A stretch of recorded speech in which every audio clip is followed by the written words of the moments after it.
Education jet channel में आपका स्वागत है। आपकी बेहद डिमांड तथा प्यार के कारण एजुकेशन जेट आप लोगों के लिए गणित की भी कक्षाएं, मैथ्स की भी कक्षाएं शुरू कर दिया है, जो बहुत ही इम्पोर्टेंट है। जिसे मैथ कुछ भी नहीं आती उसे मैं सिखा कर रहूँगा। ये 0 से एडवांस लेवल की कक्षाएं हैं, जिसमें सभी UP TET, C TET, SSC सभी के क्वेश्चंस जो है कवर किए जाएंगे और बहुत ही बेसिक से इस पे पढ़ाया जाएगा। जिसे कुछ भी नहीं आता हम उसे सिखा कर रहेंगे। तो चैनल को लाइक और सब्सक्राइब करें ताकि जब भी मैं वीडियो अपलोड करूं सबसे पहले आपके पास उसकी नोटिफिकेशन जाए और आप लोग वीडियो को देखें। तो टाइम ना वेस्ट करते हुए हम लोग स्टार्ट करते हैं। संख्या पद्धति आज हमारा है, जो बेसिक से एकदम चलेंगे। फिर हम लोग जोड़, घटाना, गुणा, भाग जो भी चीजें होती हैं गणित की वो सब कुछ हम लोग कवर करेंगे। तो टाइम ना वेस्ट करते हुए स्टार्ट करते हैं। तो पहला हमारा क्या है? अंक, जिसको क्या बोलते हैं हम? डिजिट बोलते हैं। तो क्या होता है? 0 से 9 तक की सभी संख्याओं को हम क्या बोलते हैं? अंक बोलते हैं। तो 0, 1, 2, 3, 4, 5, 6, 7, 8, 9 इन सबको हम क्या बोलेंगे? अंक बोलेंगे, डिजिट बोलेंगे। अब हम लोग देख लेते हैं संख्याओं के क्या क्या प्रकार होते हैं जिसको हम लोग को पढ़ना है अभी। तो पहला हमारा हो गया प्राकृतिक संख्या, ठीक है। फिर हो गया हमारा पूर्ण संख्या। फिर हमारा क्या हो जाएगा? पूर्णांक, परिमेय संख्याएं, अपरिमेय संख्या, वास्तविक संख्याएं, सम्मिलित संख्याएं, ये सब क्या है? बेसिक है। उसके बाद हम लोग को बहुत चीजें और भी पढ़नी है। सम संख्याएं, असम संख्याएं, विषम संख्याएं जिसको बोलते हैं, ठीक है। और भी हमको बहुत सारी चीजों को पढ़ना है, ऋण संख्याएं, ठीक है। तो इन सबको भी हम जो है जल्दी जल्दी से कवर करेंगे ताकि हमारा जो है मेन क्लास जो है स्टार्ट हो। अब हम लोग देखते हैं पहला प्राकृतिक संख्या क्या होता है, जिसको हम लोग क्या बोलते हैं? Natural number. तो प्राकृतिक संख्या क्या होती हैं? सभी धनात्मक संख्याएं जो कहां से शुरू होती हैं? 1 से शुरू होती हैं और कहां तक चलती हैं? अनंत तक चलती हैं। अनंत क्या होता है? जिसकी कोई सीमा ही नहीं होती। या हम ये भी कह सकते हैं कि गिनती वाली संख्या है। गिनती कहां से शुरू करेंगे आप? 1 2 3 4 1 2 3 4 करते हैं ना, तो शुरुआत 1 से करते हैं। तो प्राकृतिक संख्याएं भी 1 से ही शुरू होती हैं। और ये सब क्या होती है? धनात्मक होती हैं, ऋणात्मक नहीं होती हैं। तो 1 से शुरू होकर कहां तक चलती हैं? अनंत तक चलती हैं। अनंत क्या होता है? जिसको हम अंग्रेजी में क्या बोलते हैं? इन्फिनिटी। और इसको हम कैसे दिखाते हैं? प्रदर्शित ऐसे करते हैं। इसका मतलब हुआ क्या? इसका मतलब ये हुआ सीमा रहित, जिसकी कोई सीमा ही नहीं होती। इंग्लिश में क्या बोलते हैं? लिमिटलेस। अब इसको दिखाना हो तो कैसे दिखाएंगे? इसको दिखाने का तरीका कैसे होता है? ये जो 8 होता है इसको बस ऐसे पलट दो, ये बन गया हमारा, क्या बन गया? ये अनंत बन गया, ठीक है। अब हम देखते हैं, कुछ नोट्स देख लेते हैं। यानी स्टार्टिंग कहां से होगी? 1 2 3 4 से लेके अनंत तक। अब कुछ नोट्स देखते हैं। अगर हम 0 को 2 से डिवाइड किए तो क्या हो गया? 0 ही मिलेगा। और 2 को अगर 0 से डिवाइड करें तो अनंत होता है। यानी हम इसको कह सकते हैं कोई भी संख्या अगर है, चाहे वो धनात्मक हो ऋणात्मक हो, अगर 0 से भाग देंगे तो ये क्या होगा? अनंत मिलेगा।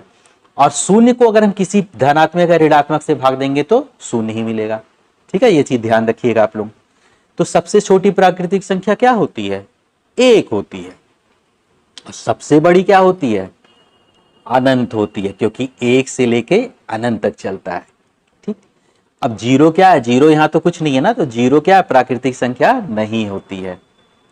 अब प्राकृतिक संख्या के परिवार को हम n से प्रदर्शित करते हैं, ठीक है। जैसे क्या होता है? जब भी हम कोई हमारा घर है तो उसके क्या होता है? उसके आगे एक नेम प्लेट लग जाता है ना, जिसका नाम होता है, जिसके अंदर क्या होते हैं? सभी, जैसे श्रीवास्तव परिवार, उसके बाद सिन्हा परिवार, उसके बाद जो है त्रिपाठी परिवार, इस तरीके से सब कुछ क्या होता है? लिखा होता है। कोई भी परिवार का ये होता है। तो इसी तरीके से इसके परिवार के आगे n होता है।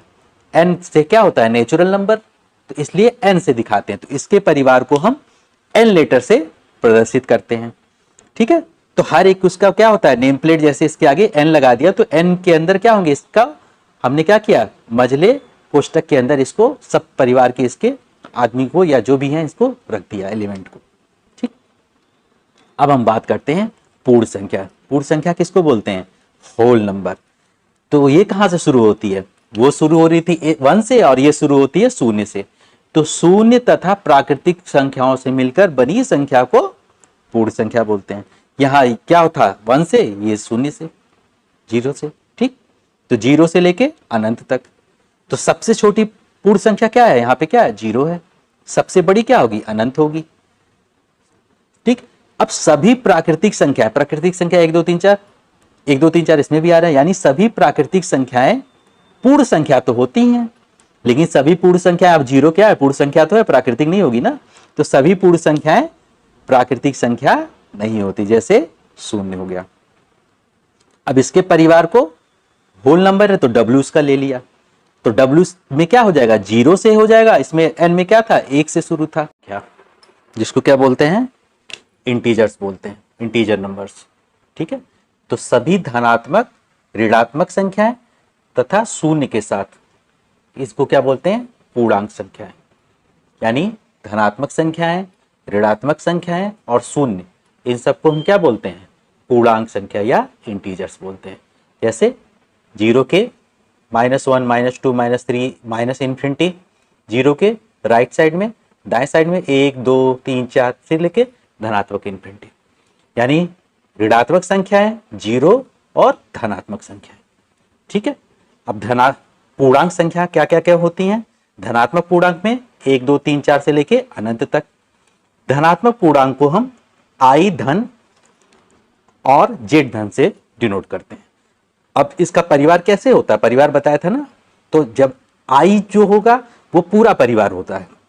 जब हम I लेंगे तो I में क्या होगा, पूरे परिवार आ जाएंगे, -1 इधर जो है अनंत तक जाएगा, इधर माइनस अनंत तक जाएगा, तो ये सब क्या होंगे, तो धनात्मक ऋणात्मक सब आ जाएंगे। तो धनात्मक पूर्णांक केवल अगर हमको करना हो तो I के ऊपर प्लस या Z के ऊपर धन लगा देते हैं। तो Z के ऊपर प्लस या I के ऊपर धन अगर लगाएंगे तो क्या होंगे, इसमें केवल धनात्मक आएंगे। ऋणात्मक पूर्णांक को अगर दिखाना हो तो -1 2 इस तरीके से जाएंगे, तो इस पे I पे माइनस और Z पे माइनस लगा देंगे। इसमें क्या होगा, -1 -2 -3 -4 से लेके माइनस इन्फिनिटी तक जाएगा। अगर शून्य को दिखाना हो तो I पे 0 या Z पे 0 लगा देंगे। इसको कैसे लिखेंगे, इसके परिवार को Z पे 0 I पे 0 करली ब्रेसेस में केवल 0 लिख देंगे। ठीक है, तो इस तरीके से पूर्णांक हो गया। पूर्णांक को अगर हमको क्या करना है, पूर्णांक को अगर हमको लाइन पे दिखाना है, रेखा पे दिखाना है, तो कैसे दिखाएंगे, ये बीच में हमारा 0 हो गया, इधर सभी क्या हो जाएंगे, धनात्मक संख्या हो जाएंगी, और इधर क्या हो जाएंगी, ऋणात्मक संख्याएं माइनस अनंत तक, और ये वो हो जाएंगे। तो इस तरीके से दाएं साइड में हम धनात्मक संख्या है, बाएं साइड में ऋणात्मक संख्या और बीच में 0 होता है। तो पूर्णांक संख्या को हम इस तरीके से दिखाते हैं। तो पूर्णांक संख्या के बाद अब हम लोग परिमेय संख्या क्या होती हैं, तो परिमेय संख्याएं को हम क्या बोलते हैं, आनुपातिक संख्याएं, इंग्लिश में क्या बोलते हैं, रेशनल नंबर। तो जो संख्याएं भिन्न के रूप में प्रदर्शित किए जाते हैं, यानी अंश और हर के रूप में, जिसमें अंश और हर क्या हो, पूर्णांक हो। पूर्णांक को मतलब क्या हो, 0 हो, 1 हो, 2 हो, माइनस में हो, प्लस में हो, सब कुछ क्या होते हैं, इनको पूर्णांक बोलते हैं।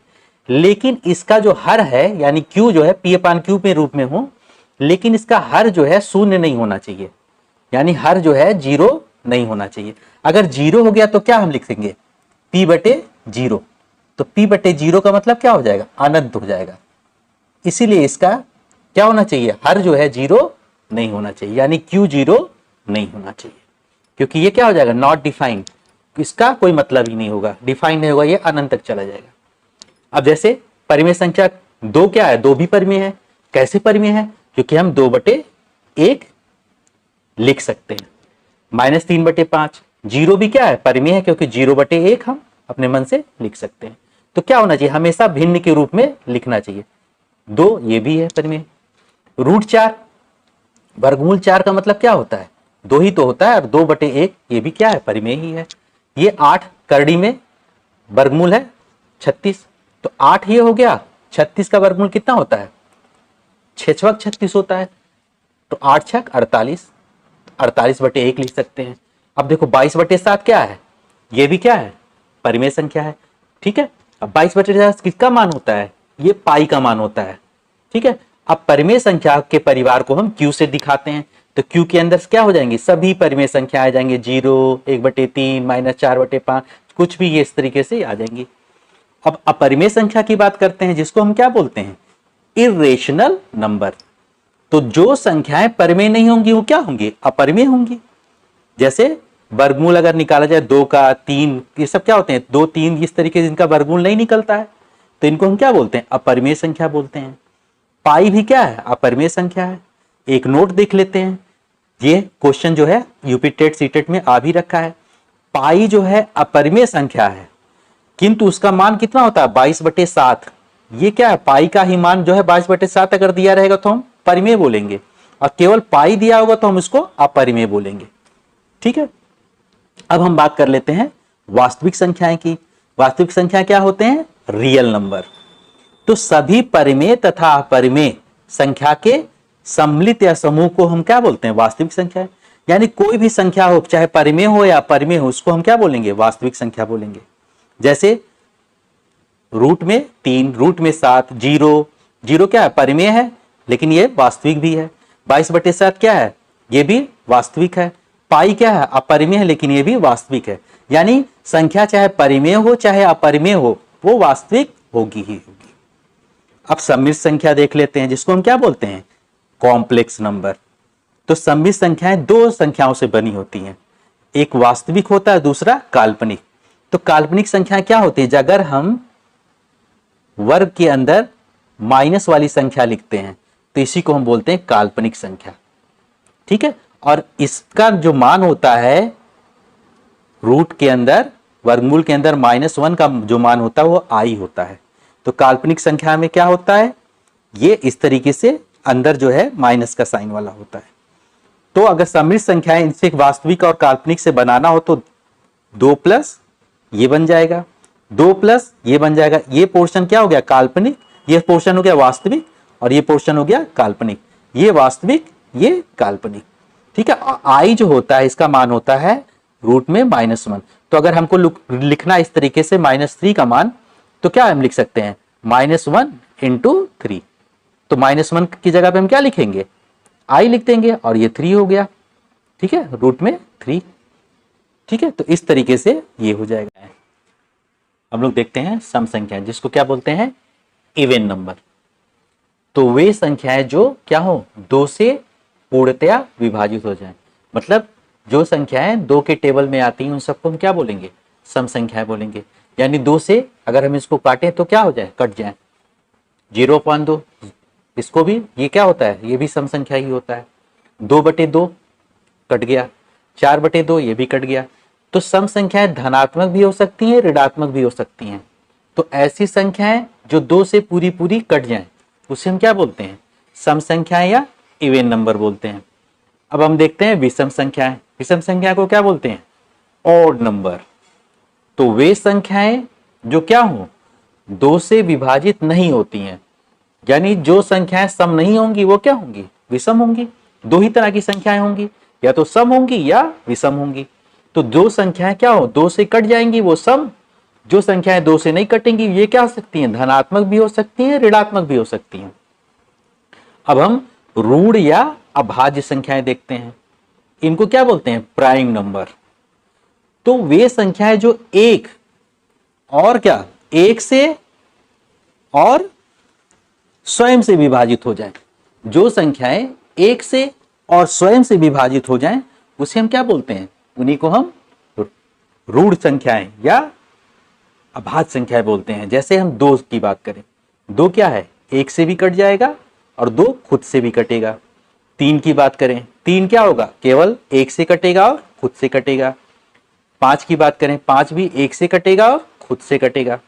7 की बात करें तो 7 1 से कटेगा और खुद से कटेगा। ठीक है, अब ऋण संख्या में सबसे छोटी ऋण संख्या क्या होगी, 2 होगी। 1 कभी नहीं होगी, 1 ऋण संख्या नहीं होती, क्योंकि क्या है, कंडीशन है क्या, 1 से विभाजित हो तो 1 तो खुद से 1 से होगा ही, और 1 से भी होगा, तो उसको हम अभाज्य संख्या नहीं बोलेंगे। तो सबसे छोटी अभाज्य संख्या 2 होती है, सबसे बड़ी अनंत होगी। ठीक, अब हम बात कर लेते हैं सह अभाज्य संख्याएं। तो 2 संख्याएं सह अभाज्य कब कही जाएंगी, जब वो केवल 1 से के अतिरिक्त उनका कोई उभयनिष्ठ गुणनखंडी ना हो, मतलब उनमें कोई भी चीज कॉमन ना हो 1 के अलावा। ठीक है। अब 9 और 16 की बात करें तो 9 क्या होगा, केवल 1 से कटेगा, 16 भी 1 से कटेगा, लेकिन इन दोनों में कोई उभयनिष्ठ इसके अलावा नहीं होगा। 3 और 5 क्या होंगे, इसका भी 1 ही होगा, इस 1 से ही ये दोनों कटेंगे, ये भी 1 से ही दोनों कटेंगे, ये भी 1 से ही दोनों कटेंगे, आपस में एक दूसरे से कोई जो है इनका लिंक नहीं होगा। अब हम देखते हैं, ये बहुत इंपॉर्टेंट है, ये सब यूपी टेट सी टेट में आ भी रखे हैं और भी कंपटीशन में आ रखे हैं। दो परिमेय संख्याओं के बीच में क्या होती है, अनंत परिमेय संख्याएं होती हैं, ये आपको याद रखना है। एक अंक की सबसे छोटी क्या होती है, प्राकृतिक संख्या 1 होती है और सबसे बड़ी 9 होगी। और 2 अंकों की बात करें तो क्या होगी, 10 होगी, और उसके बाद क्या होता है, 2 अंकों की बात करें तो 99 सबसे बड़ी होगी, क्योंकि अगर 1 इसमें ऐड कर दें क्या बन जाएगा, 100 बन जाएगा, 3 अंकों की बन जाएगी संख्या।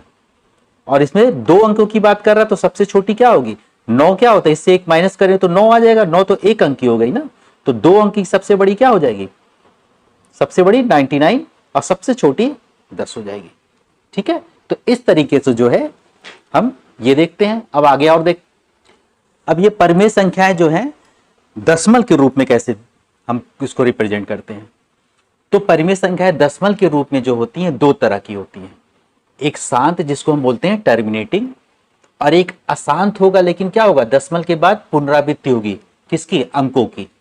जैसे शांत में क्या होगा, 2.35, 1.5, इसके आगे ये आगे नहीं बढ़ेगा, तो 2.35 को हम क्या लिख सकते हैं, 2, 3, 5, जितने डिजिट के बाद ये लगा हुआ है 1, 2, उतने हम नीचे शून्य लगा देते हैं। इसमें क्या है, इसको हम कैसे लिख सकते हैं, 15/10। ठीक है, तो ये क्या हो गया, परिमेय संख्या हो गया ना, p/q के रूप में लिख लिया गया। तो ये शांत होती हैं, तो जो भी शांत संख्याएं होंगी, शांत मतलब इसके आगे जो है नहीं बढ़ेगा, बस रुक गया, इनको हम क्या बोलेंगे, टर्मिनेटिंग जो होंगी ये परिमेय संख्या होंगी। अगर अशांत होगा तो क्या होनी चाहिए, डिजिट जो है दशमल के बाद रिपीट होनी चाहिए, जैसे 2.35, 35, 35 ये रिपीट हो रहा है, तो ये भी क्या होगा, परिमेय संख्या। तो इसको क्या लिख सकते हैं, 2.35 जो है रिपीट हो रहा है, तो इसके ऊपर हम 3-5 पे बार भी लगा देंगे। अब जैसे लिखा हुआ 1.7, 1.7 का मतलब क्या हो गया, 1.777, इसका मतलब क्या हो जाएगा, 0.233 के ऊपर लगाए ना, तो 3 जो है इसमें बार बार आएगा। तो अब ये अगर क्या है, ये अगर परिमेय संख्याएं हैं तो इसको भी तो p/q के रूप में लिखना चाहिए, p/q के रूप में, अंश और हर के रूप में ये भी तो होनी चाहिए, तभी तो हम बोलेंगे कि ये परिमेय संख्याएं हैं। ठीक है, तो p/q के रूप में ये भी संख्याएं होनी चाहिए, तभी हम बोलेंगे क्या है, ये परिमेय संख्याएं हैं। तो अब देखते हैं कैसे हम करेंगे इसको। अब हम इसको अगर हम करते हैं परिमेय संख्या के रूप में, तो इसके लिए हमें करना होगा, इसको हम मान लेंगे कि ये क्या है, ये x है। ठीक है, तो इसको हम जो है मान लेंगे क्या है, कि ये x है। तो मान लेंगे कि x बराबर ये हो जाएगा 2.353535, ये हम मान लेंगे पहला। अब इसमें दशमल के बाद 2 अंक हो रहा है, तो 2 अंक वाले 100 से गुणा करेंगे, तो क्या बन जाएगा, 100 से अगर इसमें हम गुणा कर देंगे तो यह क्या हो जाएगा, इक्वेशन 1 में 100 से हम गुणा कर दें तो ये बन गया 100x। अब ये क्या होगा, 3-5 जो है इधर आ जाएगा, तो ये बन जाएगा 235, और 3-5 जो बाकी के हैं वो तो रिपीट होते रहेंगे, ये बन गया हमारा। अब इसको हम क्या लिखेंगे, इसके नीचे लिख देंगे, तो ये हो गया 2.3535, और ये हो गया हमारा पहला। अब जब इसको हम माइनस कर देंगे, ये प्लस से माइनस हो जाएगा, तो 99x बन गया, और ये क्या हो जाएगा, ये सब बाकी के इधर कट गए, 5 में से 2 गया 3, 2 3 आ गया।